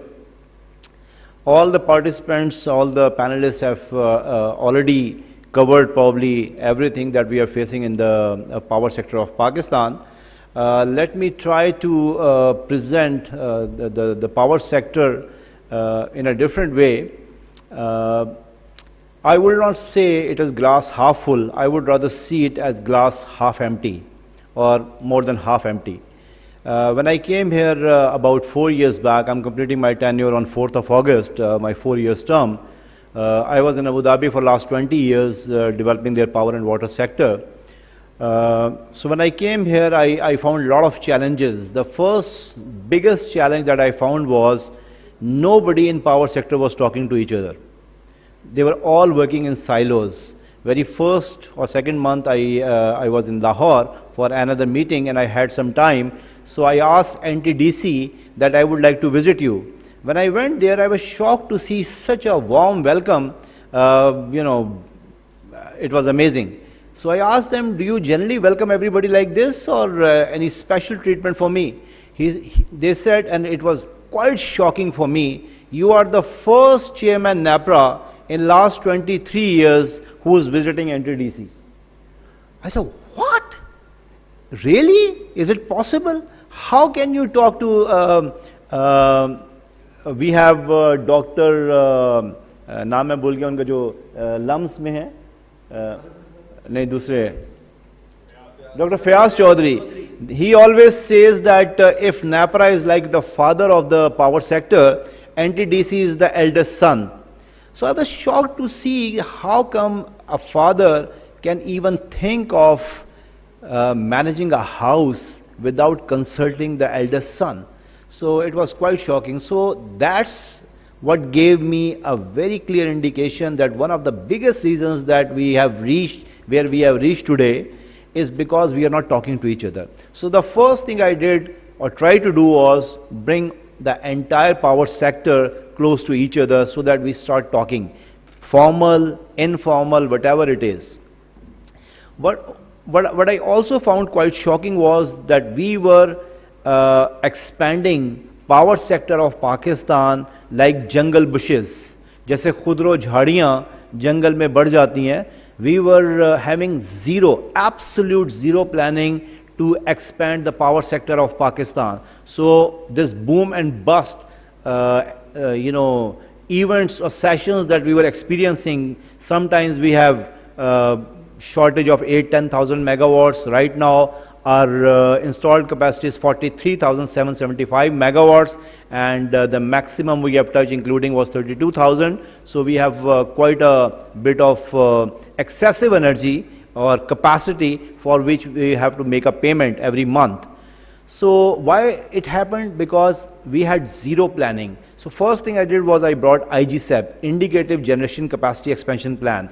The name is very long, but the job is very simple, that you keep your demand, DISCO's demand in your mind before even planning to bring the capacity or going for the capacity expansion. So we made a MIRAD department, Market Implementation and Regulatory Affairs department in every DISCO, including 20 people for each DISCO in 10 DISCOs in Pakistan, and also in KE, which is basically going to do the demand forecast, and based on that we are going to bring supply. And the supply is only going to be least cost basis. No more most expensive thermal plants which we simply can't afford. Pakistan is going through a very, very difficult stage right now, whereby we have the capacity. Like few years back, we didn't have the capacity. We were short by 8-10,000 megawatts. Right now, we are good as far as capacity is concerned, and maybe over capacity, if you say. But we are facing the acute shortage of our foreign reserves. Because of that, 62% of our generation was on thermal. So imported coal, imported RLNG, imported furnace oil. So this has caused havoc to us because we didn't have enough dollars to procure fuel from international market, and that is causing all the, or one of the main reasons of the load shedding that we are experiencing now. There are certain areas in Pakistan who are, they complain that they are having acute shortage of electricity. One reason is the government's policy of AT&C, which is aggregate technical and commercial loss. If their loss on certain feeder is above a certain percentage, they balance it out or control it or regulate it by reducing the number of hours those people get electricity. But again, the point is we have to have a very, very accurate planning, and that's what IGCEP is doing. The second most important intervention that I did in the power sector of Pakistan is by bringing CTBCM, Comparative Trading Contracts Bilateral Market. Again, the name is very long, but the job is very simple. 31 years back in 1992, when we unbundled WABDA, we had a dream that we are going to open up the wholesale market of Pakistan. So that's what I did. If you have a requirement of more than 1 megawatt, the buying and selling of electricity is no more regulated. You can do it on your own. You can decide your own tariff. It's more or less the same model like what we are experiencing in telecom. At one point in time, when PTCL used to be the only utility, the average waiting time for getting your telephone connection was 12 years. And now you can just shop around. You can go to the shop next to your house, and you can buy any SIM from any supplier, any service provider. What has changed that? Two things. One is technology. The other is competition. Technology is very much there in the power sector as we speak.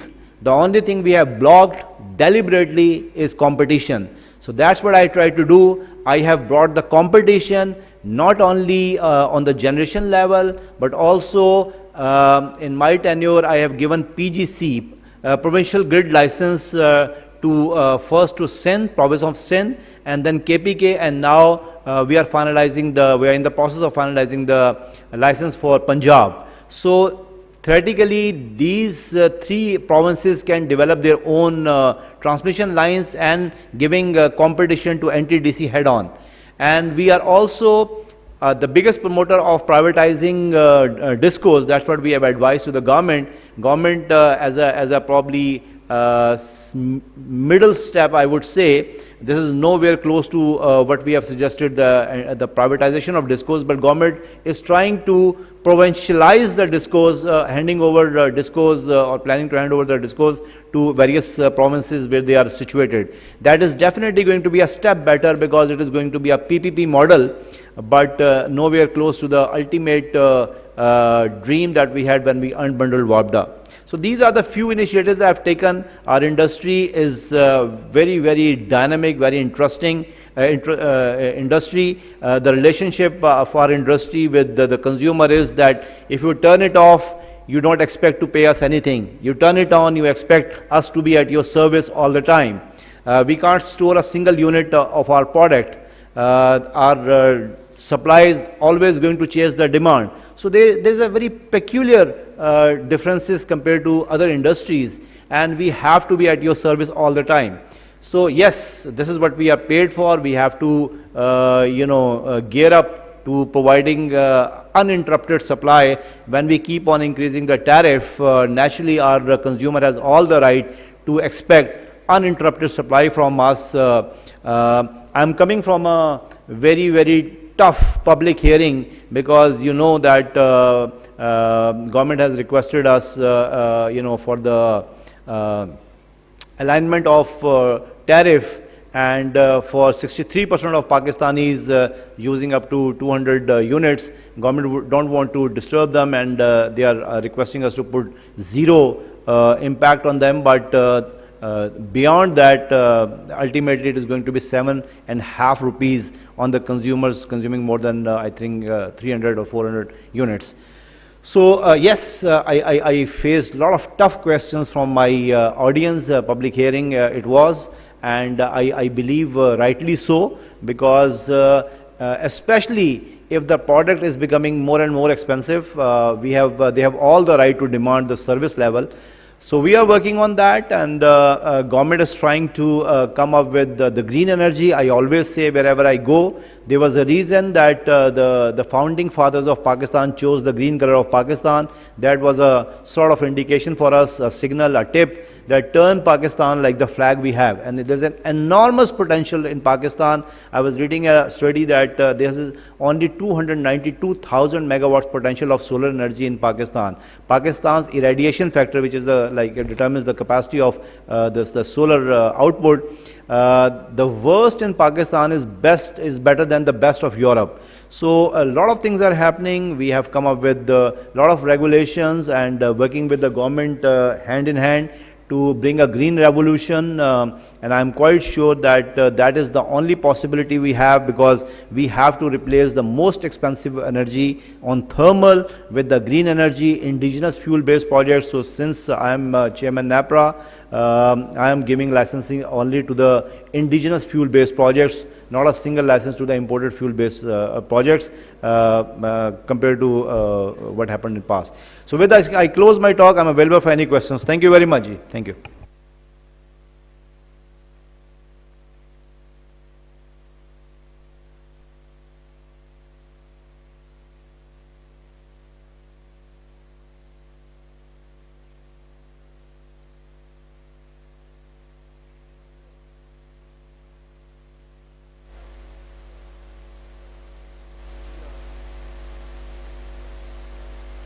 I mean, long comment, and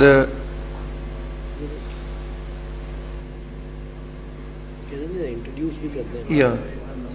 So, and I would also highlight that first you should introduce yourself and then please ask your question, please. It's very nice to hear the august panel and very qualified panel on electricity. My simple question is कि हम ये बिजली का shortage कम overcome कर लेंगे in one line. Thank you very much. And second question is, I would like if you tell us about the power project in Gwadar, जिसकी it was approved in early harvest project, लेकिन अभी तक ज़मीनें acquire नहीं हुई है, वो भी इस तरह है. the electricity which we are getting from Iran, وہ جب آتی ہے تو ہمارے ٹرانسفارمر اڑ جاتے ہیں. جب ٹرانسفارمر ٹھیک ہوتا ہے تو آگے لائن اڑ جاتی ہے. There is no electricity in Gwadar. And third just point, یہ جو کنسپچولی کول پاور پروجیکٹس جو ہوتے ہیں وہ وہاں پہ لگتے ہیں جہاں پہ کول ہو.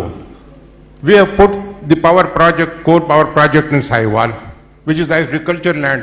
ہم نے ایگریکلچر لینڈ کا بھی بیڑا غرق کر دیا ہے, پانی کا بھی بیڑا غرق کر دیا جو ہمارے پاس کمی ہے, اور اس کے اوپر جو کول ہے وہ امپورٹڈ کول ہے. We don't have any facility to transport it from Karachi to Sahiwal. I don't know کہ یہ دو I think is a very relevant question, کیونکہ پینل اتنا بڑا ہے تو وی ووڈ لائک کہ یہ کنسیپچولی اتنی بڑی غلطی کیسے ہو گئی ہے. Thank you very much.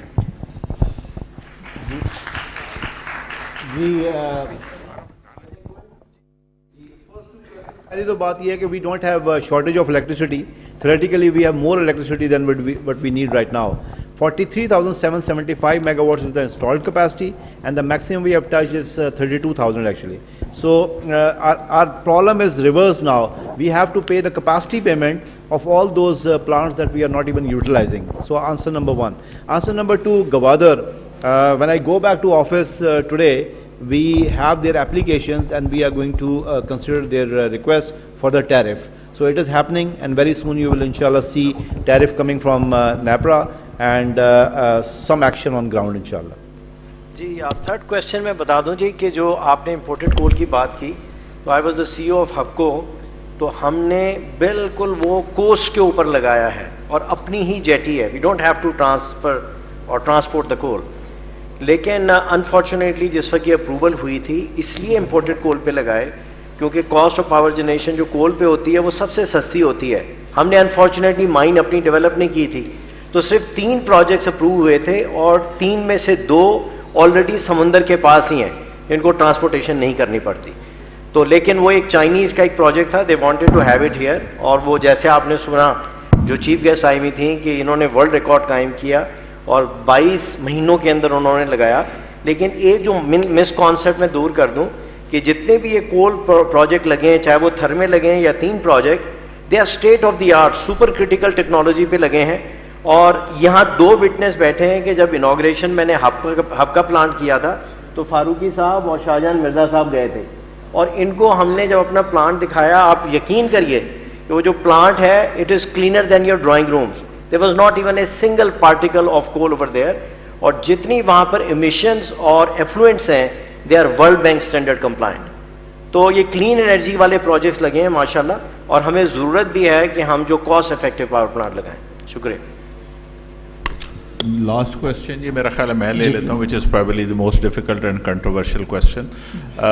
Basically جی بات یہ ہے, جب ہم یہ سارا کام کر رہے تھے and we were facing 18 hour 12 hour load shedding even in Islamabad, تو اس وقت کوشچن یہ تھا کہ what we can get earliest.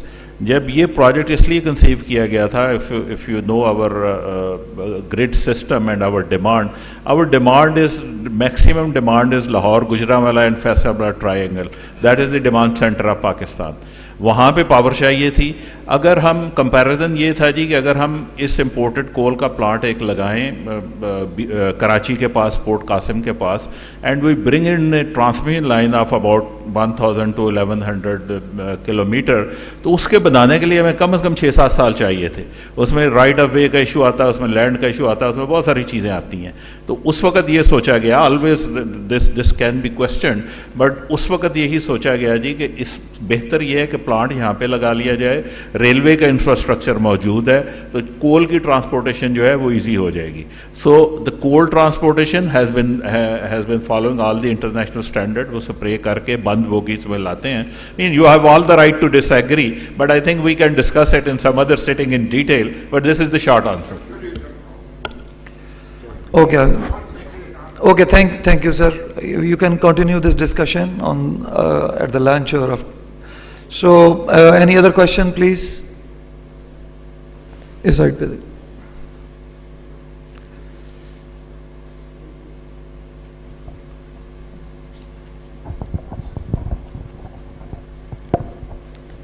Assalamu alaikum wa rahmatullahi wa barakatuh. My name is Dr. Muhammad Nawaz Akhtar. I am also involved with the energy since almost 39 years at different levels, different varieties and so on. As far as HAPCO, you are here, it is just like an antibiotic. When a body is going to die, then antibiotic is suggested so that the body cannot die. And at that time, 500 megawatt was in allowance. 1000 was the shortcoming. Okay? After that, Almighty Allah subhanahu wa ta'ala has blessed us with every type of energy resources, natural or other. Okay? But we are inefficient in all the way. Anyway, I don't want to waste the time, but two things. One is always government sector is going on huge investments, bigger plants and everywhere. While the world is running on disintegrated sources. I have been in Germany and in 2004 I visited, and at that time, just giving a model, they give 40% from the consumer side and 60% from the government side. Okay? They have achieved 50%. And I went there 2006 and remained there one whole year, and I observed that more than 50% roofs were covered with the solar panels. Then they have reversed that. Now 40% from government side and 60% from the consumer side. Again there was growth. Similarly say now at that time we have taxes, heavy taxes. And Sir, आपका question क्या है? Please, I'm coming to the point. Please ask the question, na? That here up to now, it is the most in the world. We have the most difficult scenario on solar side, and even then, WAPDA is pulling back to go payments for the consumers. So I request you one thing, that as Nika CEO has highlighted this, we are not going on the saving the energy. We are just expanding. You see, for 2 years, I have supervised the compilation of energy book for 8 countries. In Thank you. I would. I give you. No, please, please ask the question. We need to respect the other audience as well. Yes, I am coming to the point. Yes. That you just see the dynamics of our country and don't go for the other models. In 2 years last, I have tried my best to conserve the energy and work with the Mr. Environment Minister Umar. Thank you so much. You see, thank you, please. We are not Let's going move to the next question. Just to give you, on building side, you see what's going on in winter. We are not going to conserve the energy. We are not going to conserve the energy. We are just expanding. So your point is taken, please. Energy efficient buildings. Okay. So this is the area. Sir, your point is taken, and hopefully we'll. Doctor साहब देखिए आपको एक पूरा road map दे दिया energy conservation का। आप भी इस मुल्क के शहरी हैं, हम लेट हैं इसमें, हम ये सारे जितने बैठे हैं सब ने आपको बताया जी पावर सेक्टर में ये प्रॉब्लम है। So we are working on it. ये जो आप रूफटॉप सोलर की बात कर रहे हैं, इस वक्त 1000 मेगावाट से ज़्यादा रूफटॉप सोलर पाकिस्तान में लग चुका है। हम जो प्रॉब्लम फेस कर रहे हैं वो सोलर पैनल की इम्पोर्ट का फेस कर रहे हैं because of foreign exchange shortage, और उसमें हर चीज़ सफ़र कर रही है। So we have a road map और उस पर हम काम कर रहे हैं। I think that's the shortest answer to your question. The next question, please, and I will again request that please restrict yourself to your question so that we can save the time and other, persons from the audience can also take the benefit of their presence. वैसे ही बोल ले यार, आवाज आ रही है। जी, please.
Thank you, Ji.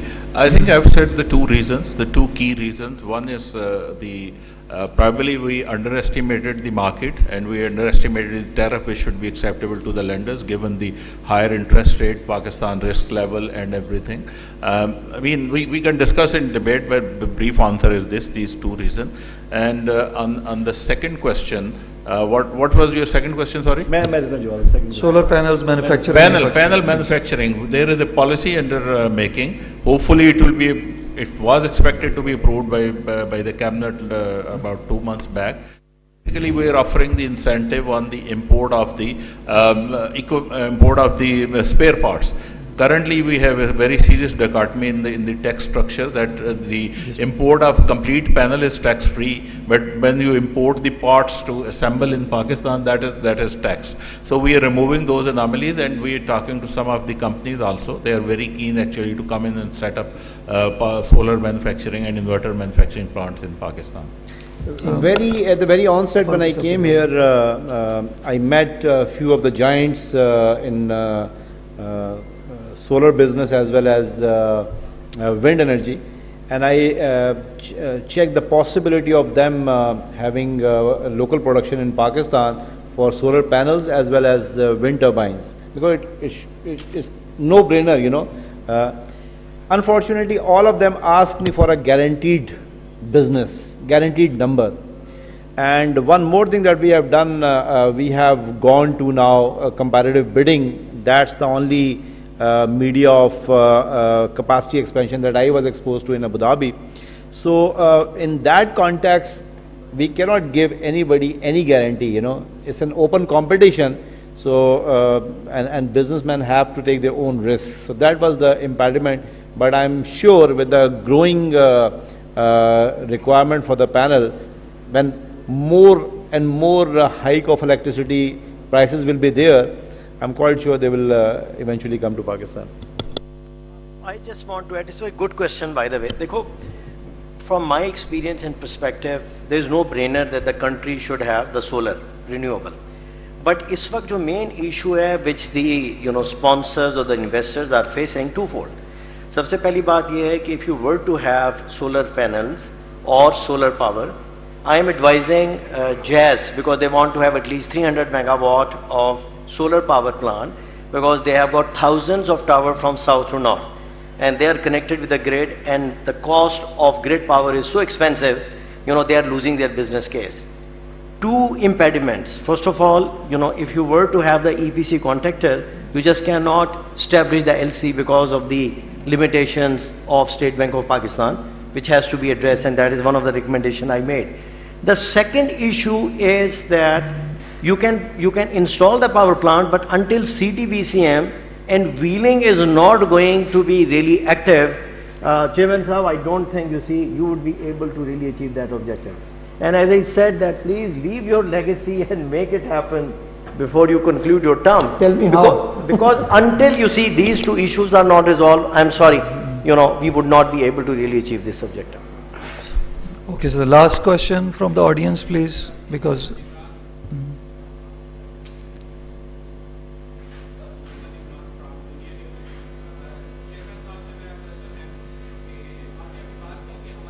Generation है वो ज़्यादा है जितना कि हम कंज्यूम कर रहे हैं।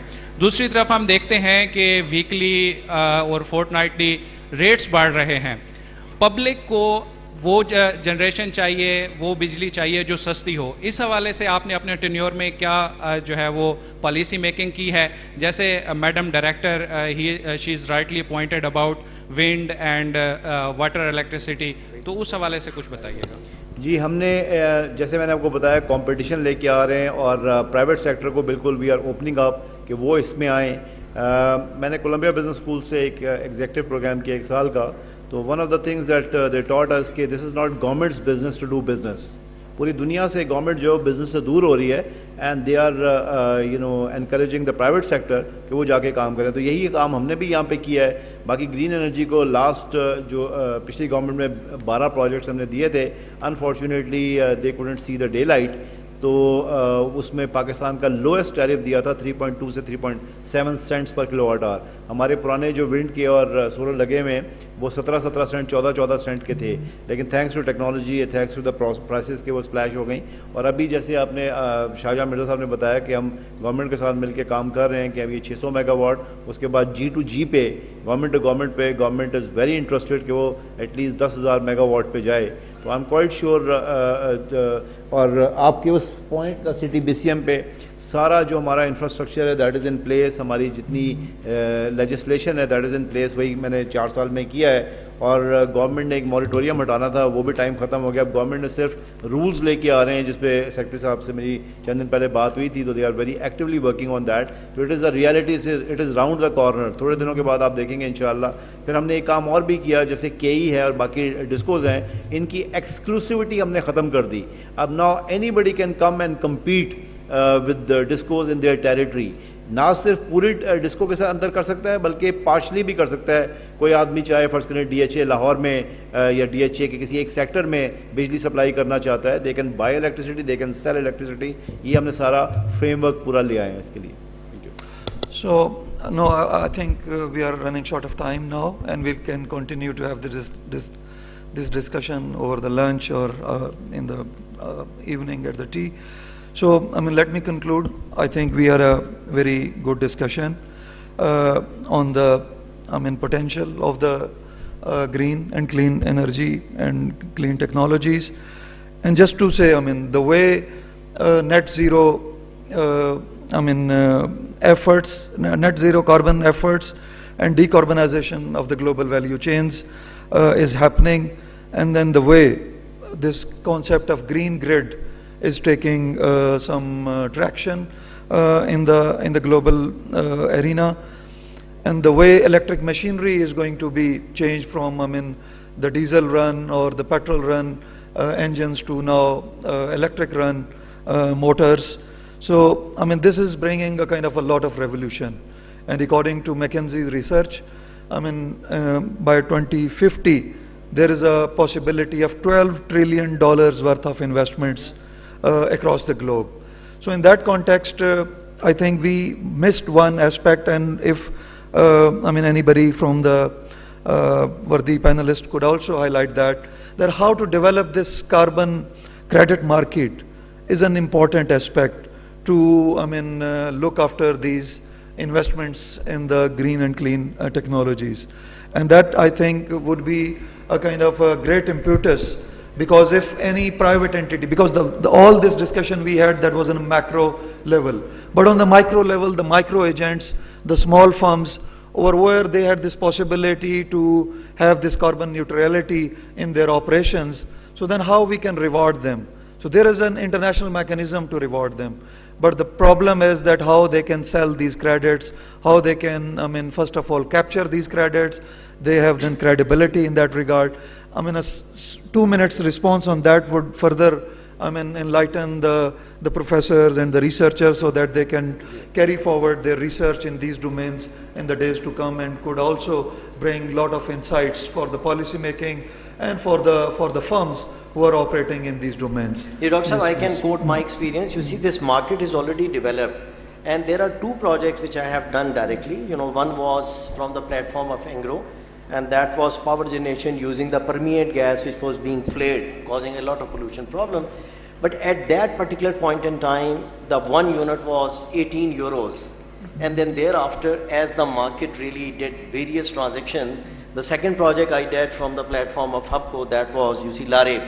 So all those projects are really, you know, getting benefit of this carbon trading. But the issue is that the unit price of any, you know, carbon credit has reduced so significantly because, because of, you know, the issue that, you know, more and more renewable energy is replacing the fossil fuel.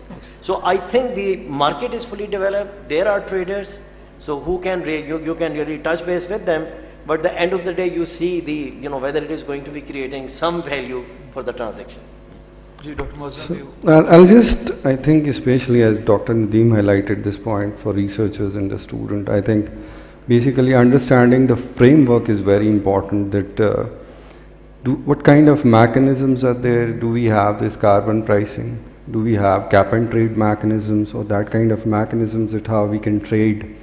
And I think initially whenever any project we conceive, we have this question of additionality, like why we are doing it and can we save any carbon credits from it.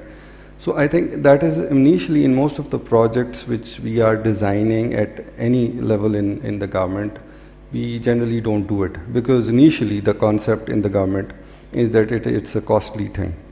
So once we assume that it's a costly thing, and then the second assumption that there will be the carbon price for the carbon credits will be lower. Maybe right now, yes, in the past, but currently the prices are high. So no, it's high right now. So the prices are increasing, especially there are new projects, new mechanisms are coming in.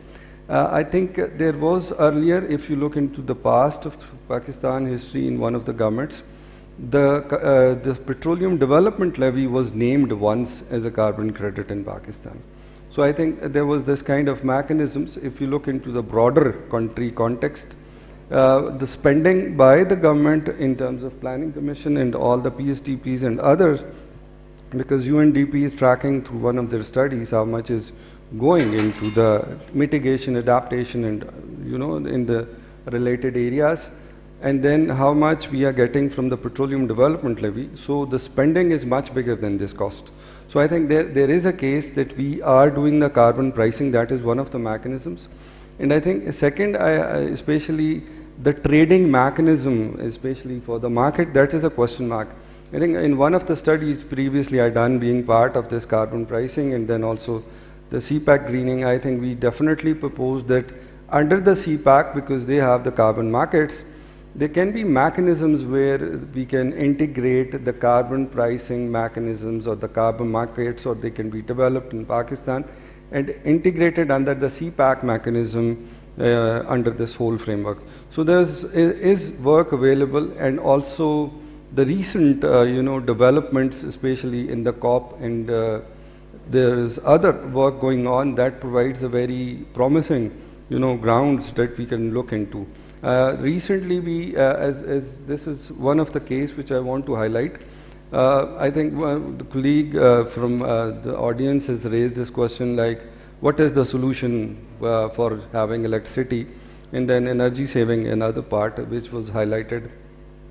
So we just did this simple maths, like in the winter we have demand of 10 to 12,000 megawatts, and in summer we reached somewhere 32,000 megawatts. Where this demand comes from, and that demand comes from fans and air conditioners. So 70% of the fans, and then the remaining 30% air conditioning. So it's all about cooling. The question is what kind of fans we are using in this country. So most of these fans are using 130 watts. So if we make them convert or shift them to an efficient fans program, which is less than 30-40 watts, we will be saving somewhere around 4,000 to 5,000 megawatts. And that is the peak we are talking. Most of the load shedding is during the peak months, maybe 86 days in a year. So I think all these expensive plants, or all the plan throughout the year we do for these 86 days. In some of the plants we use less than 86 hours. And I think that is the study from the lumps. So I think that's a very important thing, like how we see from the demand standpoint of view, and then how we do this part. And especially with this fan proposal that we prepared, we included the carbon pricing mechanism or the carbon credits into it. And there are private firms who are willing to do everything for free and then join because they will get their portion on every credit once the project is approved. So there are many mechanisms available. I think this needs to be explored in the country's context. Thank you. Thank you, Dr. Mazam. So as concluding remarks, I would say that there is a lot of potential. Just to give you an example, in agriculture sector, recently, as Mirza Sahab has already pointed out, we have Prime Minister's 10,000 megawatt solarization program. Chinese government is quite helpful to set up a kind of some manufacturing capacity in Pakistan as well. We had discussions 2 weeks back in China, and hopefully in the last week of July, we are expecting a very high level delegation from China, and some of the conclusions are going to be made in that regard. Just to highlight the kind of its ramifications and the advantages of the green and clean technologies. So some of the, with the help of World Bank, we had this period project in government of Punjab. Sindh is also doing a lot on that regard. And most of the tube wells in the rural areas are being shifted from diesel or electricity run to solar-based, tube wells. And could you imagine, I have some little background of, agriculture as well, I'm from the South Punjab. And then the cost to irrigate 1 acre of land has reduced from 13,000 rupees to roughly 2,000 rupees. But it has side effects. Every technology has some ramifications in negative context as well. And that is what is going to happen with the level of water, then is the groundwater table, if this you could say that checked abstraction of the water is going to be continued for next 5 to 10 years. So that's a kind of you could say that the caveat to these kind of technologies as well. So there are pros and there are cons, but we need to be very careful when treading this path of new era of energy and this transitioning from fossil fuel to the new technologies. Eventually this path is not so easy to tread because a lot of complexities are there. A lot of behavioral changes would be required when it comes to the savings of the through the conservation and through efficiency, as Dr. Mazam pointed out. And similarly, lot of changes in the regulatory frameworks, which require a lot of attention when it comes to navigating the political economy of these shifts and changes in any countries like us, the emerging countries like us. So with these thoughts, we conclude this session, and hopefully we'll continue to have these discussions in the next sessions. Thank you very much for your attention. Thank you, Dr. Nadeem, for coordinating this insightful discussion. Ladies and gentlemen, now I would like to request Dr. Muhammad Nadeem Javed, please come forward for presenting the conference mementos to esteemed panelists. Mr. Khalid Mansoor, sir, please.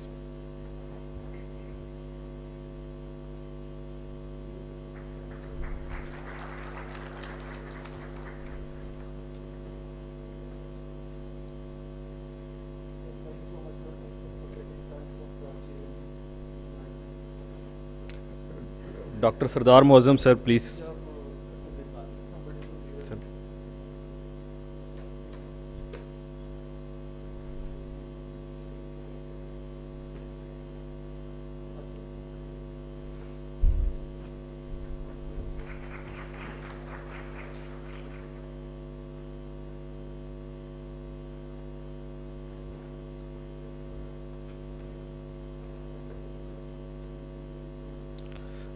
Dr. Xiaoqing Xie, madam, please.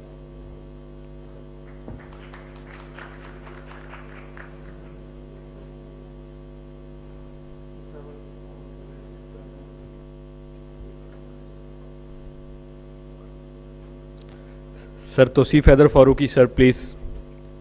And sir, many thanks for getting time of your schedule.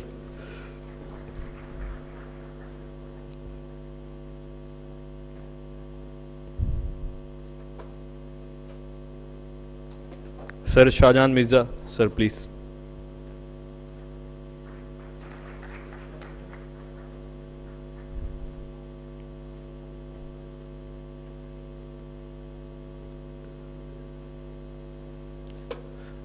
Ladies and gentlemen, thank you all.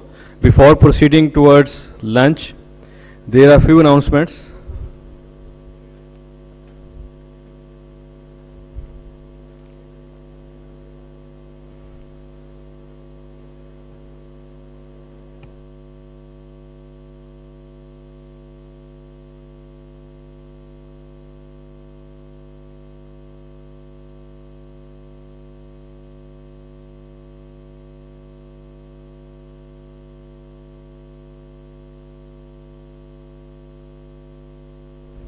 There are few announcements for keeping house in order. After lunch break, all parallel technical session will be held in respective boardrooms, namely Sheesh Mahal Hall 3, Shamadan Hall 1, Shamadan Hall 2, and Shamadan Hall 3. Our organizers will guide you. This session is over. Please proceed for lunch break. Thank you all.